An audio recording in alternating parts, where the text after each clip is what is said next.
During the 3 minutes that I talked at the recruitment session, so Dylan actually made a point of saying that it was very important to him that we discuss this question about where secular outside, seemingly outside sciences and studies could be an integral part of Torah. So I want to talk about that a little bit more, using the Rambam as a point of departure. And if we have a chance, and I may end up finishing early today simply because I want to get to the hospital. I want to see, we may get to talk a little bit about Kabbalah. If not, then it'll have to wait till after Pesach. All right, so take a look at, so I had sent you two sets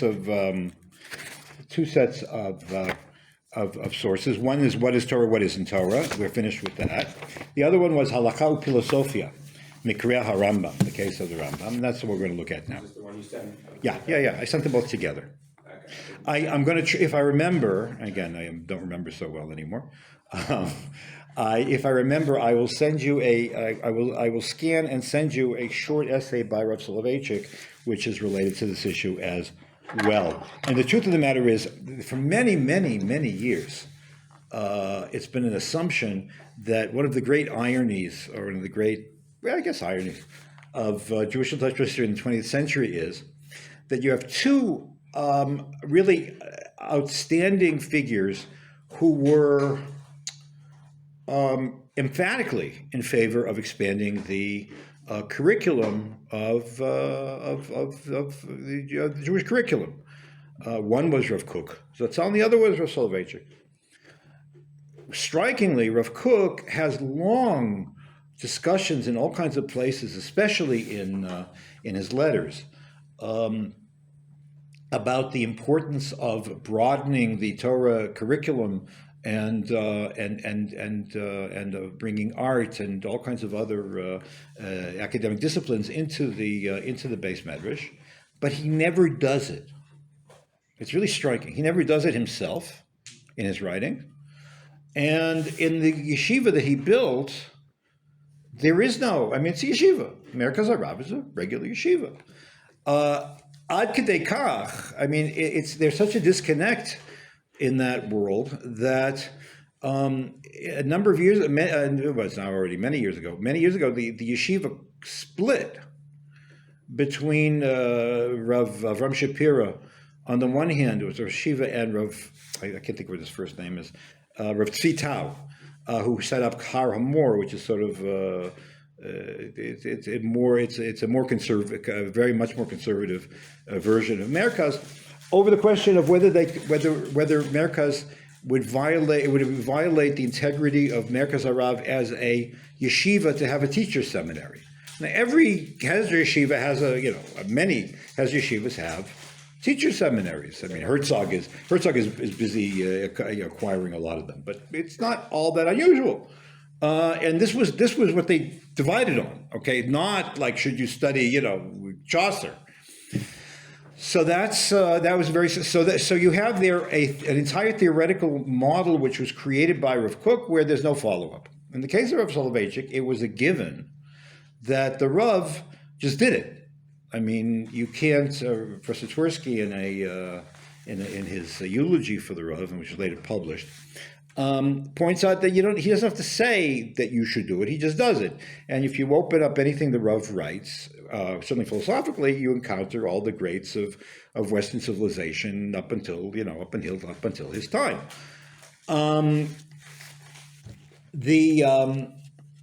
So there you have doing it without a full justification. In Merkaz HaRav, I thought it was on the curriculum to have carpentry lessons and everything. No.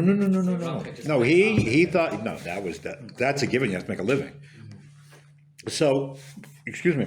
So on one hand you have a theoretical justification without a follow through, and here you have a follow through without the theoretical justification. There is a short piece that was published, the one I'm going to send you, called Al Ramatayim Tzofim, in which he sort of discusses it, but not really. But one day I was listening to a shiur of the Rav's in Yiddish, in which he it was actually a popular shiur he gave in a shul on the west side of Manhattan called Moriah. Every Tuesday he would give a Gemara shiur, and then at the end of the Gemara shiur he would give give a long exposition on the Parshat HaShavua of the previous week, not the one that was coming up.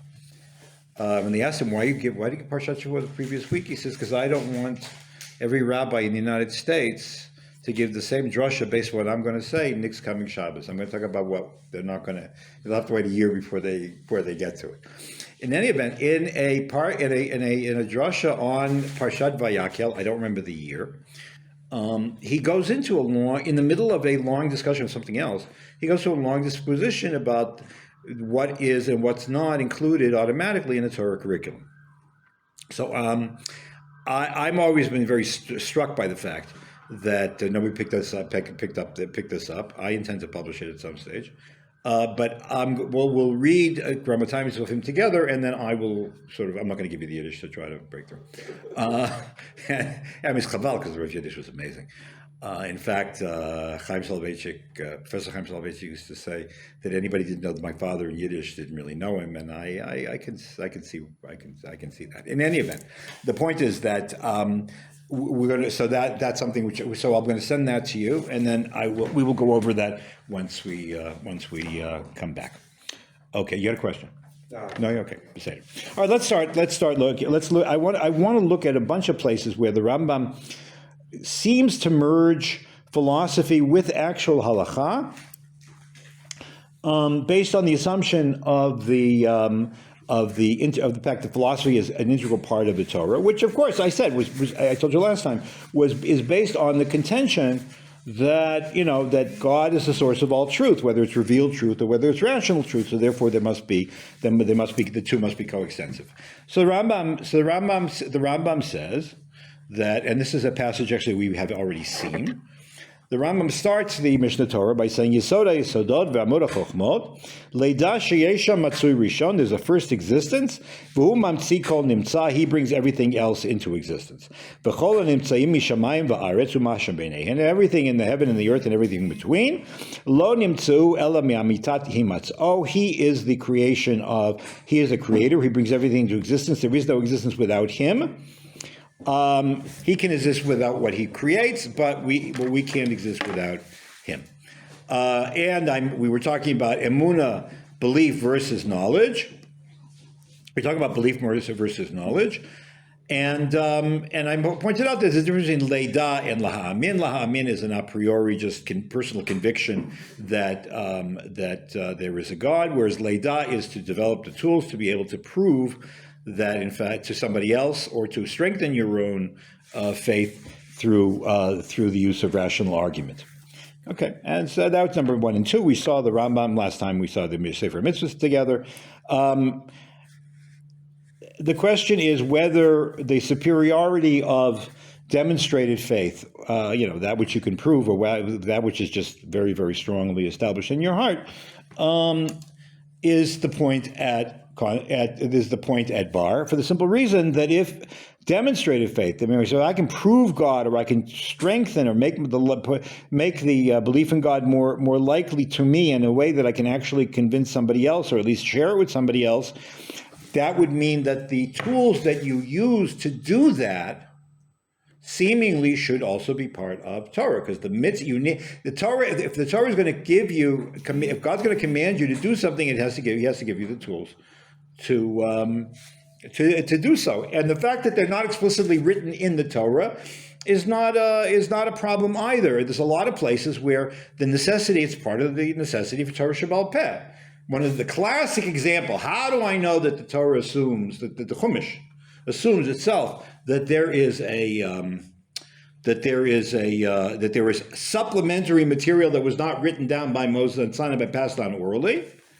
So the Torah says that when it comes to slaughtering animals, kasher tziviticha, as I have, it's a pasuk in Dvar, as I have already instructed you. It's very nice, but nowhere in Chumash does it tell us exactly how to shecht. Clearly, some things were passed on. Shabbos is also, the case of Shabbos is also is I think is an indicator of that, because otherwise there'd be more. The Torah would be morally flawed. Because what's the story? The Torah spends more time telling you. Also, last week's parsha, like the Rosh. Last week's parsha. If you're mechalel Shabbos, if you do malacha on Shabbos, then you get kares, or then you die. I mean, it's not not sympathetic, yeah. But nowhere does except when it comes to Yetziat Mimkomo or Lavir Eish. There's no place that says what's malacha or what's malachas avoda. So we have plenty of places where the Torah says what's the penalty for being Mechal Shabbos, but very, very little information about how you do it or what you're supposed to avoid. That's if that information was not passed on, the Torah would be Chalila would be morally deficient. So the same thing over here. The Torah says if the Rambam's right, and the mitzvah is Yediat Hashem, based on Amunah B'Hashem, but I don't know the tools how to do that, then you're hamstrung. Okay, and that's one of the reasons why I can bring it back. What's the Rambam say? Where do you fit philosophy? In Torah Shebaal Peh and Gemara. Okay, all right. This position was not always accepted by everybody. The Yehuda Levi, a lot of other people thought that no. Why pure faith, pristine faith is greater. One example is provided by the Sefer Mitzvot Gadol. Sefer Mitzvot Gadol was written in 1247 by Reb Moshe Mikusi. He was one of the Balei Tosfos. He was a great aficionado of the Rambam, and he produced, I guess there's no better way to say it, he produced the Art Scroll version of the Mishnah Torah. What do I mean? The Mishnah Torah had come under criticism for 2 or 3 separate reasons. Deficiencies that others perceived in the Mishnah Torah, and which the Rambam himself anticipated in a letter that he wrote to somebody to a colleague in Egypt. Number 1, no sources. No sources. Number 2, the Rambam decides unilaterally what the halakhah is in areas where there are competing opinions. So in other words, people didn't like the finality of the Rambam's talk. And the third one was the addition of philosophy to the definition of Torah Shebaal Peh and to many places in the to the fulfillment of many different mitzvahs. Okay, so Sefer Mitzvahs got to love the Mishnah Torah. Rabbi Moshe Mikusi loved the book, but he said, these points of criticism are they're valid. So what did he do? He restructured actually a lot of the halakhot. But he, in large measure, copied out the Rambam word for word, added the basic Talmudic references, and supplemented the Rambam's decisions with those of the Chachmei Ashkenaz up until this time, especially Rashi, Heaton, the Ri, and so on, where they disagree with the Rambam, and systematically taking out the philosophical material. Now let's take a look at what he does with the exact same halacha that the Rambam, with which we started. Number 2, he divided the entire Torah into mitzvot aseh, mitzvot lo taseh, and mitzvot aseh. Number 2, he says tziva aseh leha'amin, not leda. Now remember, he's got the book in front of him. He's changing the word on purpose. Mitzvata aseh la'amin v'lishmoa. Lishmoa means to accept. Hi Kabbalah. Shehu echad b'shamayim u'ba'aretz u'v'daled ruchot ha'olam shene'emar Shema Yisrael Hashem Elokeinu Hashem echad. Shema kemo tekabel. Okay. A lot of times in the Gemara talks about so-and-so doesn't maintain that position. Why so-and-so lo shmiya leh, lo shama. Now, it might be he never received it from an authoritative source, or he doesn't agree, whatever. But l'shmoa means the kabel, blind, passive acceptance of tradition. V'chein atat tishma min hashamayim. Then he jumps a little bit. Rav Saadia Katav. He doesn't quote the Rambam, but Rav Saadia go. Lahashiv la kofrim. Rav Saadia spent a lot of time in the Emunot V'Dayot, responding, debating with heretics, Shomrim, who maintain that there are 2 or 3 Chalila gods. So and they're all logical proofs. All right, so there you would say maybe logical proofs and stuff like that has a formative, constructive role in the Torah curriculum. And but then after he brings a couple of examples, he says, you know what? But there's I'm not, parchment is expensive. I'm not going to go overboard here. Kikol Yisrael Tekuim, all Jews, Tekuim b'me'emunah chazakah doesn't mean they're stuck. Rather, that they have a deep-seated, strong belief. Ki yotzer hakol hu echad miuchad. He is one and uniquely one. K'moshe ne'emar Hashem Elokeinu Hashem echad. V'ne'emar atah ladat v'yadat hayom. He says all kinds of psukim that make that point. You know, once the pasuk says it, you don't need to prove it because you have the pasuk. It's an argument from authority that blind belief, but simple, unquestioning belief is the highest madrega. And only when you're challenged, when you're debating, that's when you should really use. You can use reason. Now, the truth of the matter is that he doesn't say it. I don't even know if he was aware of it. Although I assume he was. That. If you open up your belief to reason and to questioning, it can cut both ways. It can question it, it can strengthen it, or you might not be able to deal with the argumentation. I'm sorry. Basically saying don't have the walls of the shed or don't interact with other people, because that's correct. Yeah, basically. And you said that once someone attacks you, then you can use philosophy. Correct. We said this a couple of shows ago. Correct. Absolutely. That's in other words, rather than having a primary role, which the way the Rambam has it, it's a secondary role. Yeah. Okay. Now, more than that is the fact that I'm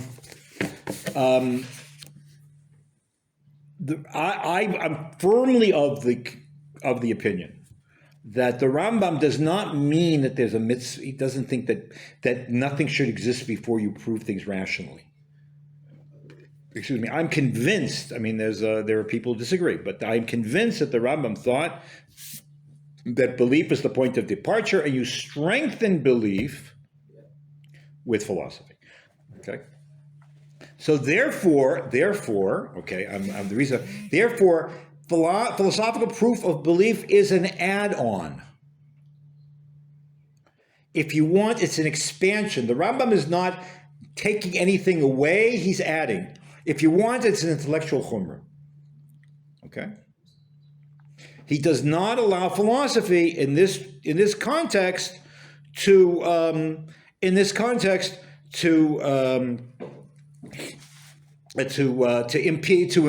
or to intervene on the basic closed, narrowly defined definition of halakhah.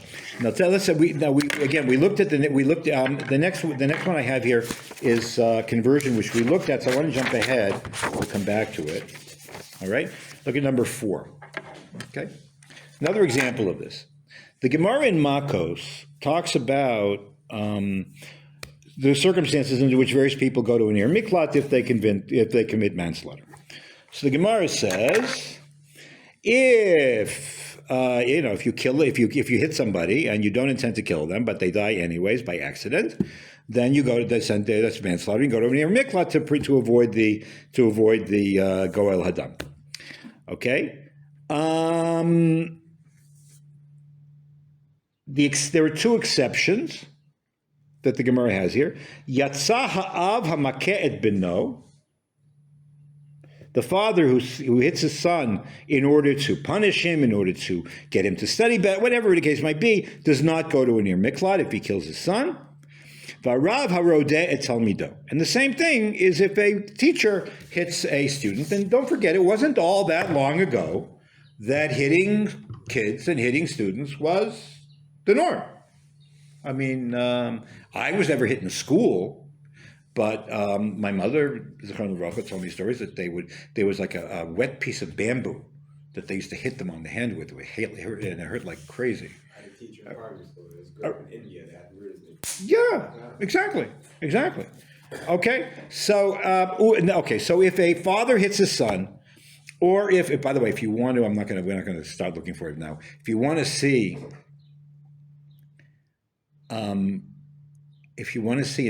why sending a father off to an Ir Miklat is really not, if he commits manslaughter against his son, and because he might, like as if he won't be punished enough. I don't remember the name of the painter, but in the Tartikoff Gallery in Moscow, there's a famous painting of Ivan the Terrible, Ivan Grozny, who actually killed his son with his walking stick because he didn't like the way he was dressed. And the kid is dead, and the father's and Ivan Grozny is holding the kid in his hand, and you see the look. Look at the look on even as terrible a person as Ivan the Terrible on his face, and you'll see why the horror of a father who was, out of anger, trying to kill to teach his son, killed him. All right. So who's exempt? The father killed the. It's in Tartikoff Gallery. Just write down. Right there. Google. I don't know. Ivan Terrible kills his son or something like that. So the son who kills his father. The teacher who was disciplining his child. V'shliach bezdin. What do you mean shliach bezdin? Guy was judged that was condemned to malchus. 39 malchus. Comes the doctor. The doctor says he can't take more than he can take the 39. He's perfectly healthy. And on the 10th thing, the guy drops dead. So it's not the guy's fault. He was doing a mitzvah at the time, and therefore. He was doing a mitzvah, so the mitzvah basically is a form of what's the word?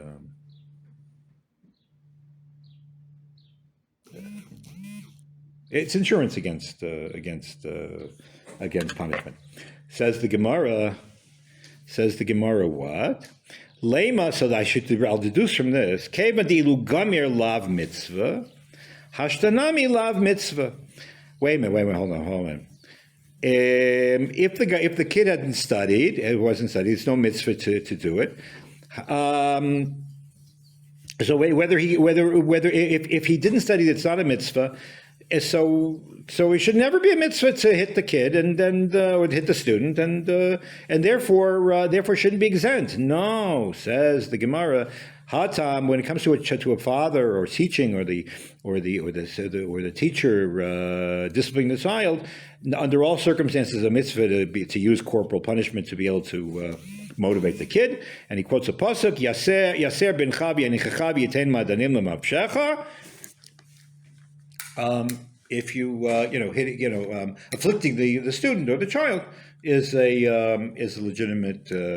I'm being very loose with the translations here, but a very legitimate pedagogic tool. All right. Now let's see what the Rambam says. Haben shaharag et aviv bishkaga gole. V'chein ha'av shaharag et beno bishkaga gole al yado. Okay. Ba medvar mamurim b'shaharago shelo b'shat limud. This is what the Gemara was saying. O shayam lamdo umanut acheret sheino tzarich la. Or Stami was teaching him stuff that's not necessary. Aval im yiser beno kidei lamdo Torah o chokhma o umanut umet patur. So Torah I see. Umanut is a Mishnah in Kiddushin says you have to teach a kid how to make a living. What's the Rambam stick in at the same time? Chokhmah means philosophy and all the other relevant sciences. So in other words, it's a mitzvah, let's go back to the Gemara, to teach the kid Torah, to teach the kid Chokhmah, and to teach the kid Umnanut. And the Rambam would say that when it comes to Torah and Chokhmah, it's not the same thing. It's two different parts of the same thing. Okay, Torah. Let's call it Torah, the narrow sense, Torah in the in the wider sense. A similar halacha comes up a little further down in Makot. Tana, Talmid Shegala, if a student committed manslaughter and he was sent off to an Ir Miklat, Maglin Rabo Imo, you send off his teacher to exile with him. Shenemar, as it says, B'chai, that the person who was the committed manslaughter should live in the place where he's going, in the Ir Miklat. Avidle midi didahavele chayuta. You have to give him the circumstances in which he can live. Okay? The Rambam expands this line in a number of different ways. Let's look what he says. Talmid shegalala are miklat maglin rabo imo sheneamar v'chai. Okay. Aselo kedei yichya. That's an exact translation of the Gemara. V'chaye balei chochma umevaksheha below Talmud kimita chashuvim. A person who is wise, who has chokhmah, and seeks chokhmah without Talmud, without studying, is a form of death. And similarly, if a teacher committed suicide, committed manslaughter, so the yeshiva goes with him also. All right, but notice chokhmah is now in this line is a synonym for Torah. All right, but again, he's not saying no Torah; he's adding. Okay. In general, in the world of the Jewish philosophers,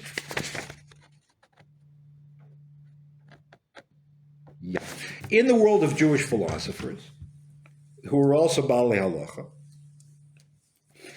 philosophic considerations never play a role. Ideological considerations never play a role in actual psak halacha, except to add to it. Now, as you take this halakhic baseline, so yeah, what are you supposed to learn? You're supposed to learn all of Shas and Aristotle. You're supposed to learn all of this and this. You get exempted from. You're a teacher you're teaching somebody Torah or Chokhmah. You're exempted from your miklat. In other words, you're adding to what there is. You're not taking anything away. It's not a matter of, this is not we're more sophisticated, so therefore this halacha doesn't apply anymore, and therefore I substitute my ideology for what the Torah says. You follow? Okay. There's one place where the Rambam comes close, and even then, we'll see it's it's not quite. At the end of Hilchot Mezuzah, the Rambam put together Tefillin, Mezuzah, and Sefer Torah together. This is the beginning of the fifth parak of that section. Minhag Pashut doesn't mean it's a simple custom. Pashut means widespread.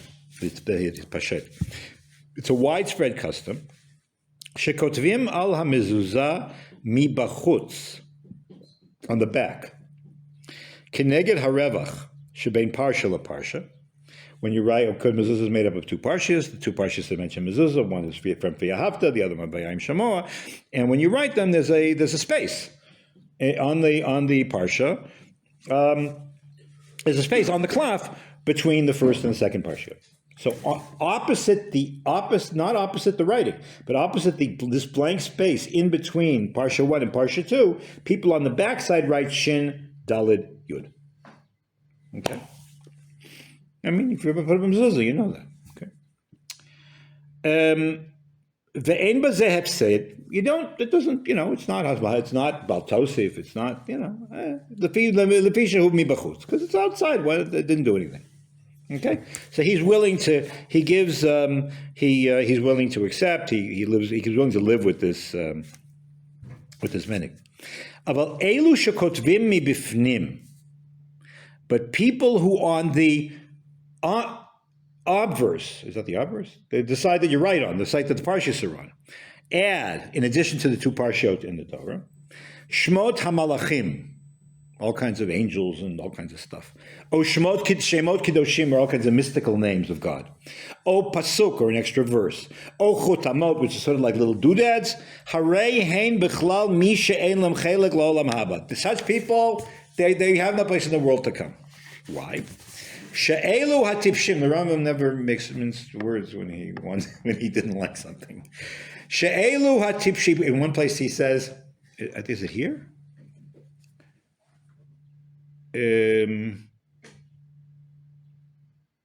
No, must be elsewhere. The Rambam in another place says, this is what a lot of people do, Verov Golmei Yisrael, most of the Goylems, among the Jews. Anyways, She'elu HaTipshim, these idiots, these fools, Lo dai lahem shebitlu mitzvah. It's not enough, I'm not sure whether the Rambam here means that therefore the mezuzah is puzzle, but he would have said that, or that they undermine its purpose. El, because that would seem what comes next.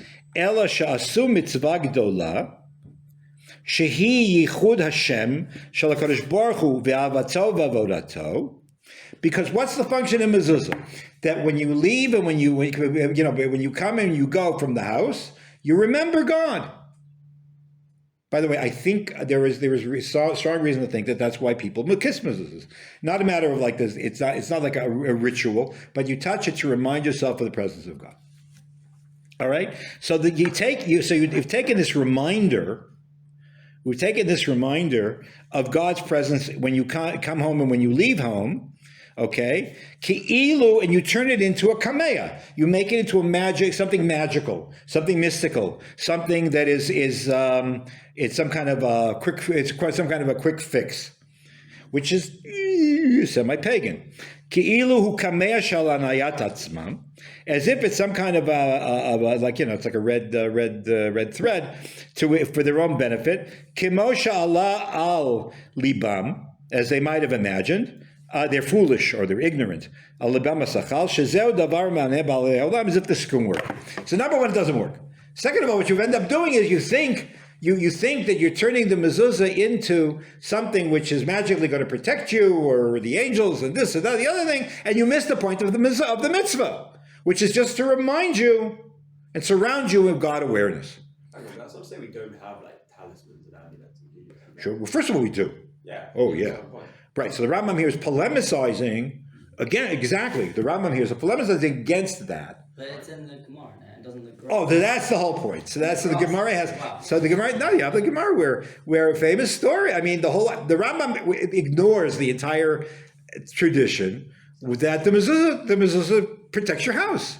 What is Shaddai? Shaddai means God is self-sufficient in power. But Shin Dalad Yud, Shomer Daltot Yisrael. So, look at, you have the famous story that, I forget already, I think it's in Menachos, but I don't remember. It might, I don't remember where it is. That the Roman governor, or maybe the emperor, sent Rabbi Yehuda Nasi a fancy, very expensive jewel as a gift, because it was a mutual admiration society between the two of them. So Rebbe sent him a mezuzah. Might have sent him a nice bayit, I don't know, but he sent him a mezuzah. So the Roman got a little ticked. He says, I sent you this really expensive jewel, and you sent me this piece of parchment in this nice box. What the hell's wrong with you? So Rebbe said, you don't get it. You sent me a jewel.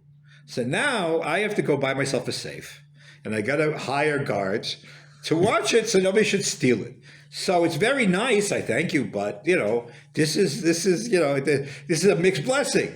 I sent you something which, if you put it on your door, will protect you, and you don't protect it.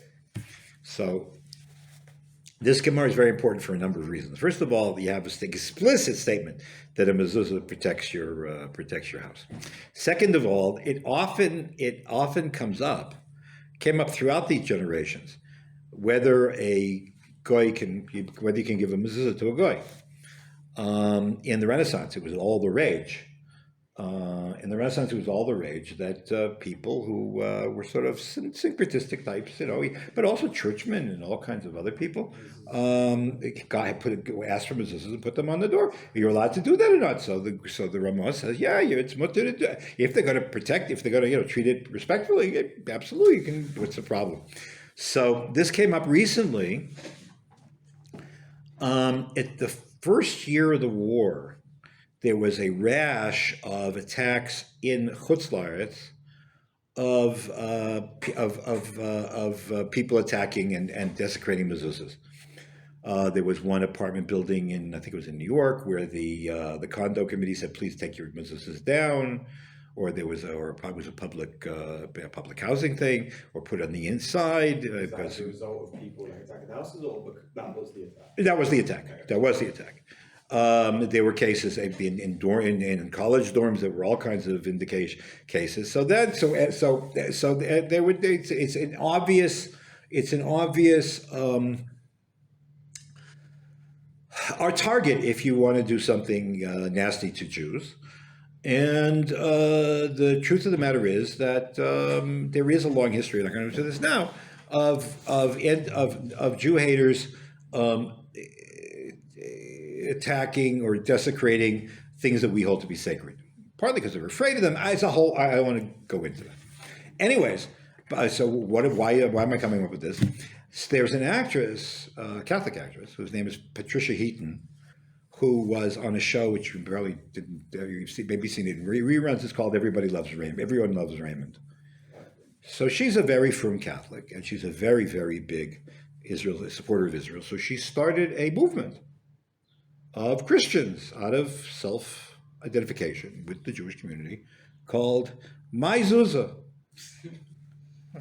And Christians were putting up mezuzahs. She put up mezuzahs at all kinds of Kathy Gifford, all kinds of well-known Christian supporters of Israel putting mezuzahs on the door. And the question came up: is that mutter? So the answer is yes, because of this Gemara, this business between Rebbe and I think it was Antoninus.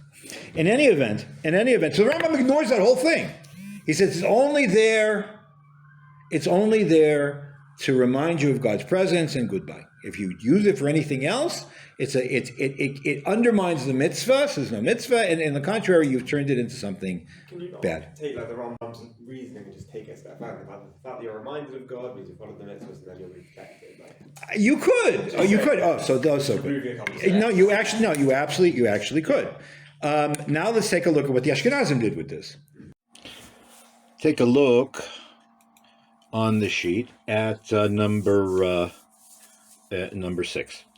So, which is where we were. So there are two responses that I want to concentrate here upon. One is the same Sefer Mitzvot Gadol that we discussed before, where he sort of art scrollizes, as I said, the Rambam, and he writes as follows: Minag Pashut. Okay, it was a widespread minig. Shekosvim. The same he quotes out the Rambam. Shekotvim ala mezuzah should be bechutz keneged harevach between parsha and parsha shun daled yud. Okay, and then he adds, okay, v'chein kotvim keneged Hashem echad. He says there's no on the back side, but opposite the words Hashem Elokeinu Hashem echad in the on the mezuzah proper.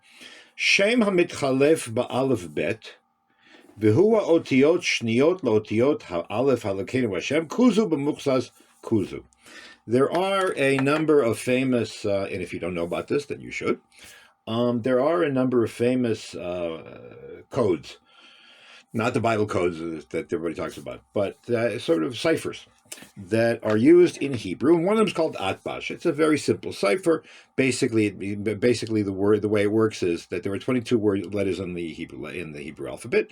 You take the first 11 and you put them on top of the last 11, and then you flip it, so that Aleph is flipped with Taf, Bet is flipped with Shin, Gimel flips with Resh, and so on. This is already referenced in the Bible, at least so many think. in the book of Yeshayahu, the prophet talks about, or he inveighs against Melech Sheshach. And Melech Sheshach in Atbash comes out Bavel. So what he's telling us is that here is that you write on the flip side of the mezuzah, above you write Shin Daled Yud, and another part you write Kuzu b'muchsaz Kuzu, which comes out as Hashem Elokeinu Hashem.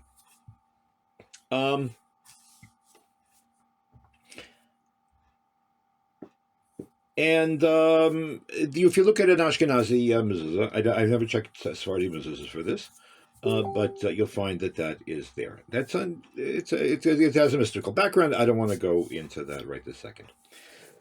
And then so he basically interpolates into the text of the Rambam an added Ashkenazi minig, and then he continues. Ve'ein b'zeh said, same straight out of the Rambam. Ve'ein b'zeh said, lefishu mi b'chutz. Alma aval mi bifnim asur losif afilu ot achat, but inside you're not allowed to even add one letter.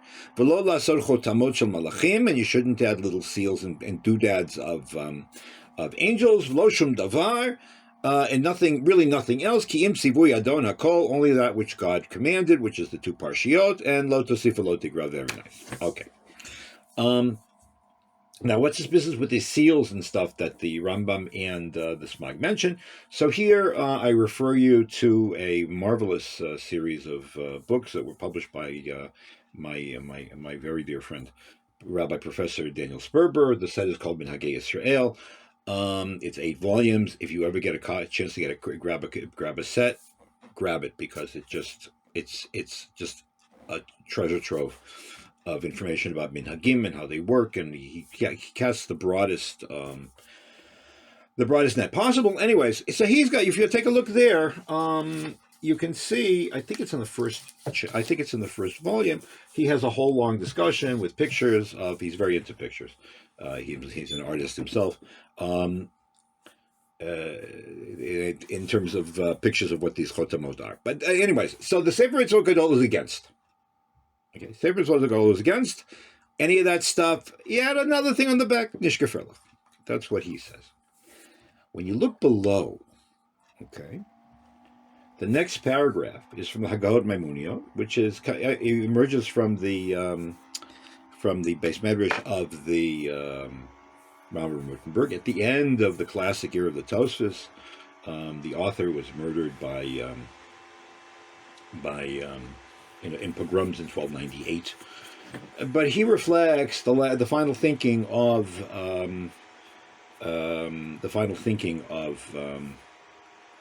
the Tosfos, and incorporates not a little bit of the lore of the mystical lore, especially of Chasidei Ashkenaz. So let's see what he says. Kain kotvim keneged Hashem Elokeinu Hashem Echad. Shema mitchalev mehen ba'alef bet shu kuzas b'musas kuzu. Okay, so he adds to the Rambam. He's glossing on the Rambam, and so he says we add that, just like the Smag mentions it. V'nagul ha'afoch ha'otiyot lehefech mektivat hamezuzah k'dei sheyagia kolo keneged otshu mitchalev bo ad kan. So the way that you write it is you do it opposite letters that are parallel on the text on the backside. I'm not going into the details. V'chein katuv b'sefer mitzvot mishmo. Okay. And he's quoting the Smag, because the Smag lived 60 years before that, or a little less, 50 years before that. And he says, "V'chein higili harav Rabbeinu Moshe ben Rabbeinu Yeshua shomerenu Rav Avigdor Cohen hinhig." So he says, and I also have a tradition that Rav Avigdor Cohen, one of the major figures in the mid 13th century, hinhig, he ordained. In other words, it's something he told people to do. B'chol eretz Ostreich.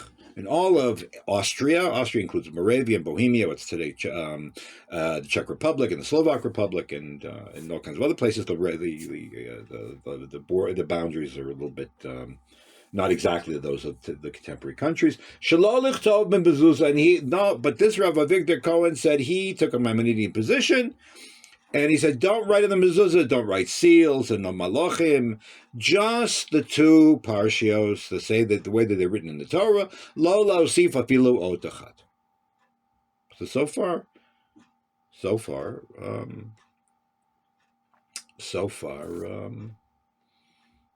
this lines up with the Rambam, except for this added of kozu versus kuzu. And then he adds, Udelo Kiraem. Who's Raem? Rebbe Lezer Mimetz, one of the early and leading Talmidim of Rabbeinu Tam, in his Sefer Yereim, Asher Katav Tzurat HaMezuzah V'chotamot. He put in, seals and fancy, secret, mystical notations and the names of Malachim. Omnam Katav, but Rebbe Lezer Mimetz writes, She'ein Bahen Lo Ikuv V'lo Mitzvah Ach Tosefet Shmira. He said, everybody apparently did it. And to the extent that people actually thought that mezuzah wasn't kosher without it. And there's no real mitzvah in terms of the mitzvah per se. Ach Tosefet Shmira. Where is Rabbi Lezer Mimetz coming from? It's very simple. Exactly what we talked about before. He is coming from the position already found in the Gemara that mezuzahs provide protection to the house. And this position, a lot of people think the Lubavitch Rebbe invented this. This position, which saw in the mezuzah a pulsating source of kedusha, which I don't want to take this too far, but it extends a force field around the house, was prominent, if not dominant, in Ashkenaz. Notice, it's interesting. Notice that you have a whole slew of Ashkenazi authorities who are inveighing against invoking angels and chotamot and stuff like that. And obviously, throughout this entire period, and as a result, you have to take the consideration. You have to presume that over this entire period, people are doing it. Why? Because there was this incredible position. There was this deep, incredible position. It's not so incredible, but this deeply rooted belief that the mezuzah provided protection. By the way, this is true not just of tefillin, it's also true of mezuzah. There was a very prominent and very well-known belief that if you wear tefillin, that you will either be unharmed or you won't feel pain. There's a in the 1290s there was a blood libel in Troyes in France, the city of Rashi and his family, where a Jew was actually about to be burned at the stake, and he asked people to bring him tefillin so he wouldn't feel pain. In other words, so the way that the Rambam defined the mezuzah as a very clear, as just a reminder of God's presence, a very intellectualized, sort of spiritualized version of the mitzvah, in which the entire story of the possibility of protection, stuff like that, doesn't appear, and which the Rambam felt actually diminished or demeaned the value and the I'd say even the honor of the mezuzah per se. He chucks out he rejects totally. On the contrary, says it undermines the position of the point of the entire mitzvah. So you have two competing ways of looking at the mezuzah and its significance. I don't think that the Ashkenazim rejected this idea of being reminded of God's presence, but they certainly very much embraced this concept that the mezuzah provides protection. And by the way, there is something I don't know how to put it. There is something very profoundly healthy. Not so much into. I'm not looking into talking about superstition, but the idea that one would have or experience the encounter with tefillin, with mezuzah, with the Sefer Torah, on an existential basis, on an emotional basis, that one sees or experiences the contact with the mezuzah as something which has sanctity, and sanctity is a real emotional and spiritual moment in your life, that's not superstition. The Rambam was afraid of where it would go. I don't know if the Rambam would deny that either, but certainly it's not as blatant and not as patent and not as tangible as you find it among the Ashkenazim. So what happened over here? And this is what I want to point out. This machloket, where the Rambam clearly initiated, and he took the initiative to remove any metaphysical or miraculous significance from mezuzahs, and I assume, and by extension from tefillin.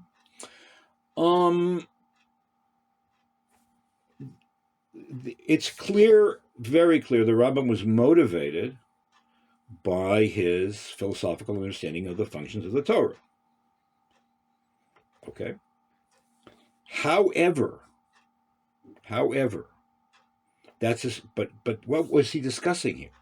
He was discussing and rejecting an agadic motif. In other words, protection of by the mezuzah, which is something you're able to do. Agadic sections of the Torah, according to the Rambam and according to many others, are not as authoritative, not as normative, not as don't obligate acceptance to the same degree that halachic discussions do. Number one, and number two, against what he saw as pure superstition. That was it. He does not invoke philosophy in order to determine a straightforward halachic issue. That distinction is very important, because judging a popular custom in light of what you consider to be the philosophical sort of like superstructure of the Torah is one thing. But you wouldn't come and say, philosophically, I could reach the assumption that the way that in this case, even though we always say Abaye v'Rava Halakhah k'Rava, except in Yal Kagam, but this time I'm going to paskin about like Abaye, because philosophically and ideologically I can't deal with it. That doesn't go. And outside, even if it's an integral part of the Torah, an outside consideration is not allowed to impinge upon halachic reasoning and halachic decision making. You can come up with some medrash, or you can come up with a pshat and chumash, and come to the conclusion that this is absolutely the way what the Torah intended in terms of the larger purpose of certain mitzvahs, or whatever the case might be. And it may very well be that interpretation may import or impact directly upon your the way that you perceive the halachic discussions. But if the mechanics of halachic decision making and the rules like Abaye v'Rava, Halakhah k'Rava, collide with them, then your own ideological speculation has to give way to the way that the Torah expresses itself from a halachic point of view. That is a very hard position for many contemporary religious Jews, especially liberals, to accept. But it's part of the, as Soloveitchik would say, it's part of the Kabbalah Malchus Shamayim. It's part of the deference which one shows to tradition, and the kind of humility that one is supposed to enlist when one studies Torah. Now, a lot of the time, it doesn't have to be such a head-on collision, and then you can make, there's room to be able to, with integrity, close the gap between what you believe should be true, curious seemingly, and what the halacha says. I mean, there are all kinds of, and not every psak halacha is final, and all that's true, but there are not a few cases where there is no room for interpretation, and man is demanded, man is determined, and man is commanded to women too, to accept the word of tradition through as passed on by Chachmei Masora. And you live in. It doesn't mean your questions, a person's questions, are not legitimate. They certainly are. But you live with a question. You live with tension, and you hope that eventually God will, as Rabbi Akiva Eger likes to end his comments on Shas in the Gilyon Shas when he comes to a question that he absolutely has no idea how to resolve. He says Hashem Ya'irina. That God may God enlighten my eyes. Okay, so in other words here, so just to sum up in terms of our major topic here, philosophy and hashkafa and so on can be an integral part of Torah. It can be a higher form of Torah, but that doesn't mean that it's where it can go and where it can influence is identical to straight halakhah, and that is a very important distinction, which often gets lost and which needs to be highlighted. All right, that's for now. I'm going to send you some material of Rav Soloveitchik about the very same question. I'll send it to the WhatsApp group, and we'll discuss. And I'd like you to read it over the break. But if not, we'll do it together, Mitzvah Hashem, when we reconvene after Pesach. Wish everybody a Chag Kasher V'Sameach, and enjoy.